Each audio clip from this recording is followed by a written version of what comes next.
चीज भी उठाओ जिससे पूरा जीवन बदल जाए, हमारा पूरा जीवन। इसको महावाक्य कहा। इसमें जो चीजें आ रही है इसको गीता का महावाक्य, यानी 700 श्लोकों की गीता मात्र 8 अक्षर में भगवान ने बोली है। ऐसा विलक्षण चीज है ये। इस अध्याय को हम देखेंगे जल्दी से 20 मिनट में। बहुत प्यारा अध्याय, अक्षर ब्रह्म योग। यहां अर्जुन ने 7 प्रश्न पूछे भगवान से 7वें अध्याय के अंत में। तो हम 6 प्रश्नों को तो लेंगे 2 मिनट में, और 7वां प्रश्न जो कि सबसे इंपॉर्टेंट है उसको हम लेंगे अच्छे से, वही हमारे ज़्यादा काम का है। ठीक है ना? तो आइए पहला श्लोक हम पूछते हैं। भगवान जवाब दे रहे हैं, प्रश्नों का जवाब दे रहे हैं। 6 प्रश्नों के जवाब हैं इसमें, हम जल्दी से इनको देखते हैं। श्लोक बोलिए आइए। अक्षरम ब्रह्म परमम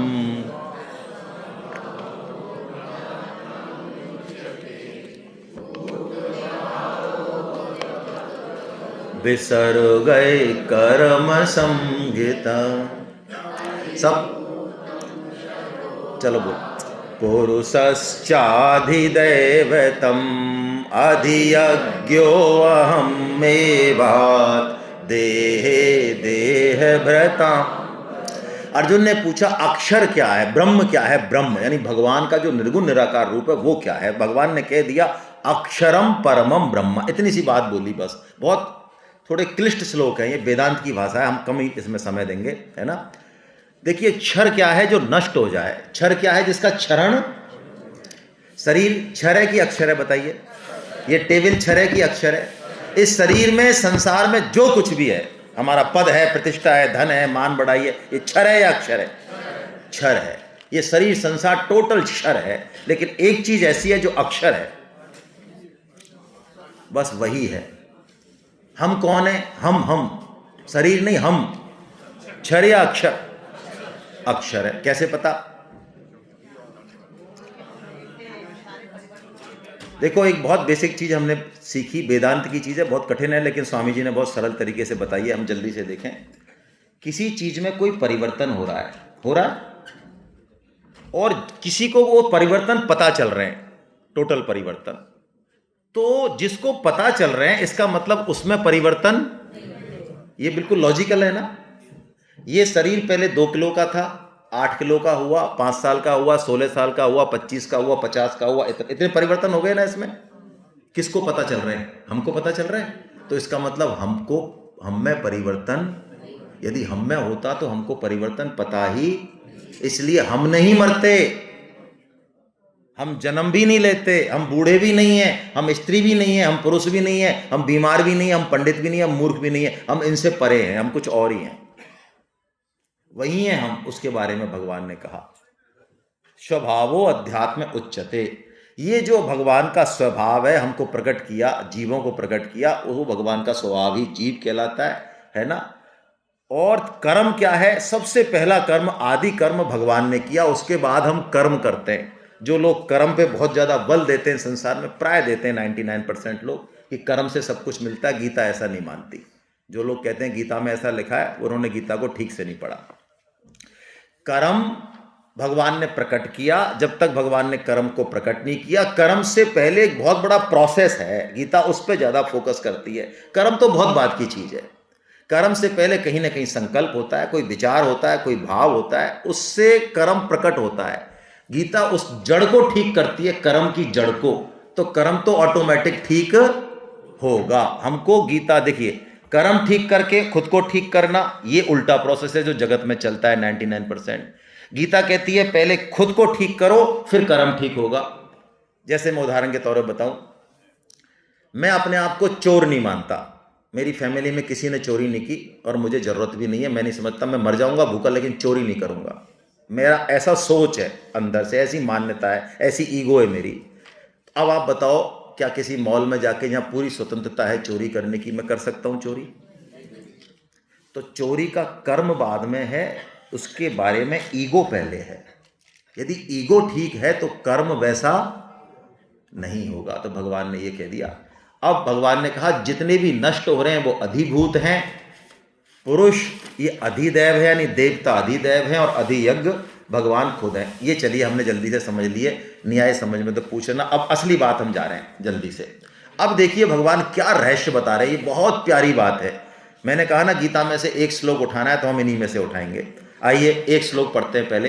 अंत काले च मामेव स्मरन् मुक्त्वा कलेवरम ये प्रयाति समद्भावम याति नास्त्यत्र संशय।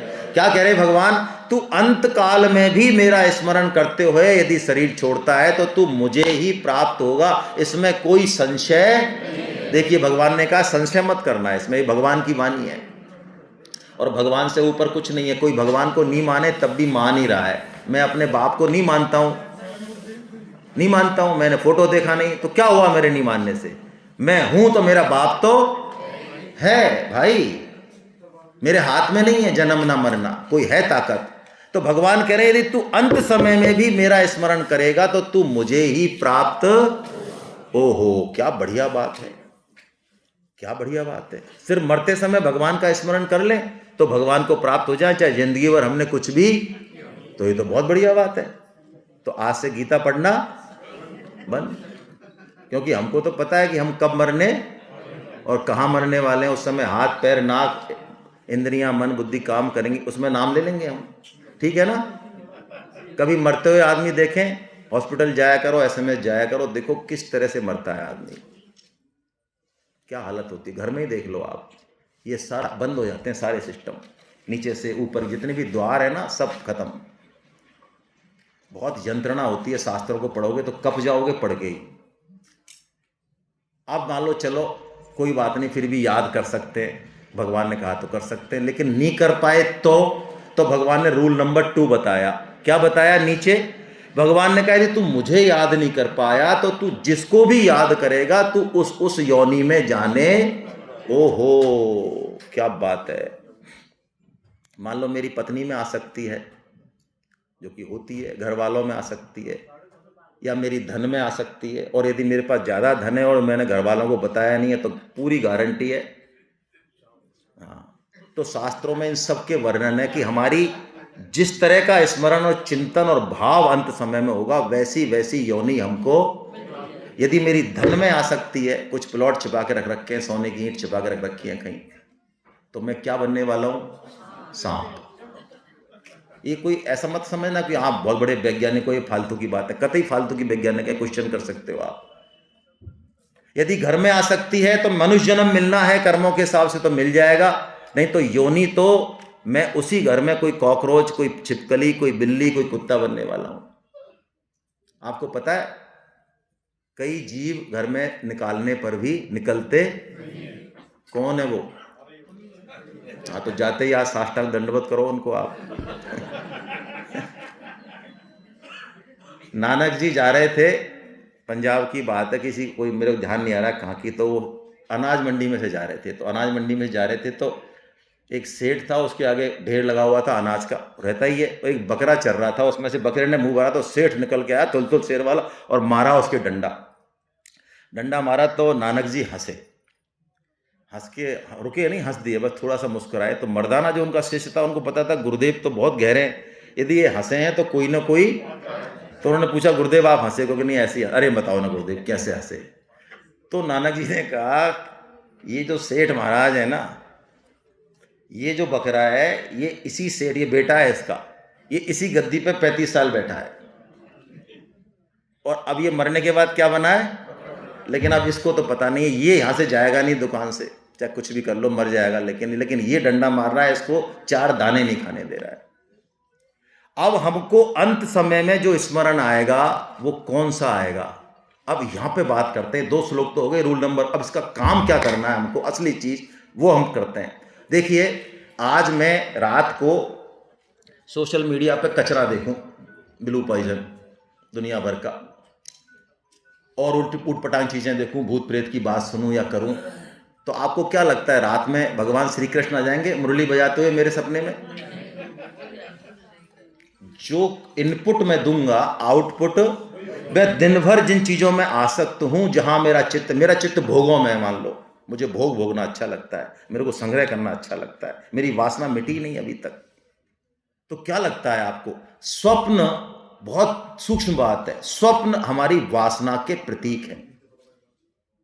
हेलो, जिस दिन यदि आपको स्वप्न में कोई गीता की किताब, गीता की चर्चा, कोई भगवान की मूर्ति, तीर्थ, ऐसा कुछ दिखे तो मान लो बहुत कुछ कृपा हुई, कुछ लेवल पे हैं हम, कुछ लेवल पे हैं। मतलब स्वप्न से हमारी आध्यात्मिक प्रगति का पता चलता है।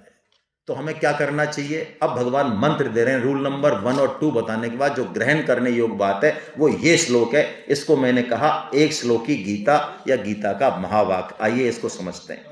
तस्मात् सर्वेषु कालेषु मामनुस्मर युद्ध च मयि अर्पित मनो बुद्धिर् मामे वैश्यसि संशयम्। भगवान कह रहे हैं तस्मात, इसलिए। रूल नंबर 1 और 2 बताने के बाद अब भगवान art of living, art of life, जीवन जीने की कला बता रहे हैं इस श्लोक में। इसलिए तू सब समय मेरा स्मरण कर। और क्या बात है, मां मनुष्मर युद्ध च, छाप लो इसको बिल्कुल हृदय पे।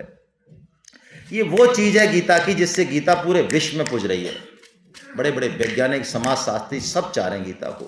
गीता वो टेक्निक बता रही है कि हमको भगवान की प्राप्ति के लिए कहीं भी जाने की जरूरत, कोई देश भेष धारण करने की जरूरत नहीं है। भगवान कह रहे हैं एक ड्यूटी आपको असाइन की गई है। हम पिता हैं, माता हैं, विद्यार्थी हैं, कुछ भी हैं, किसी पद पे हैं, कोई ना कोई ड्यूटी हमारी असाइन की हुई है, कोई मोरल कोड ऑफ कंडक्ट है हमारा।